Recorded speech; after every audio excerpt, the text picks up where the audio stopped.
L'any 2007 va explotar la bombolla immobiliària.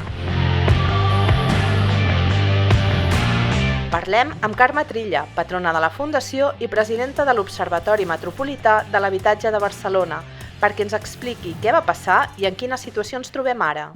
Mira, en aquests moments la Generalitat de Catalunya té elaborat el que s'anomena el Pla Territorial Sectorial d'Habitatge.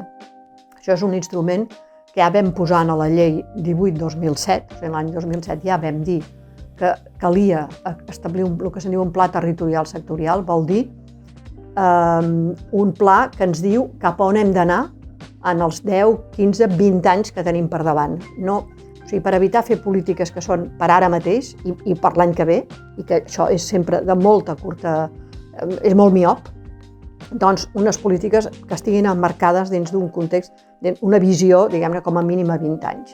Aquest pla està elaborat, està pendent d'aprovar-se, tant de bo s'aprovi el més aviat possible, i aquest pla el que ens està dient fa una diagnosi de la situació i una projecció del que passarà fins l'any 2030.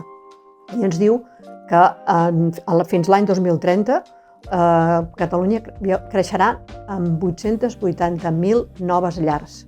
880.000 noves llars. Això no vol dir que siguin perquè ens arribi població nova, sinó que justament és perquè som menys persones per llar, tindrem més llars unipersonals, la gent gran tendirà a seguir vivint més anys en el seu propi habitatge, que és un dels desitjos que tenim tots plegats. Per una sèrie de raons creixerem en aquesta xifra. També perdrem llars, però les noves són aquestes. I d'aquestes llars s'ha calculat que unes 315.000 necessitaran algun tipus de suport públic per poder accedir a l'habitatge. Estem parlant de xifres molt grans. D'aquestes 315.000, no tot ha de ser obra nova, no tot. El que dèiem abans, una part important ha de ser rehabilitació, una part ha de ser passar habitatges que ara estan buits d'entitats financeres i del parc privat cap a l'ús d'habitatge habitual, i per una part sí que ha de ser d'obra nova.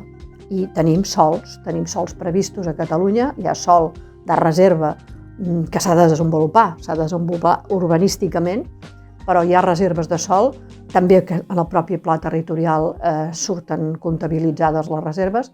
Doncs, concretament, per exemple, a l'àrea metropolitana de Barcelona, a la regió metropolitana, hi ha reserves de l'ordre de per a 60 o 75.000 habitatges protegits, sòl per habitatges protegits, que caldria desenvolupar per poder-se fer.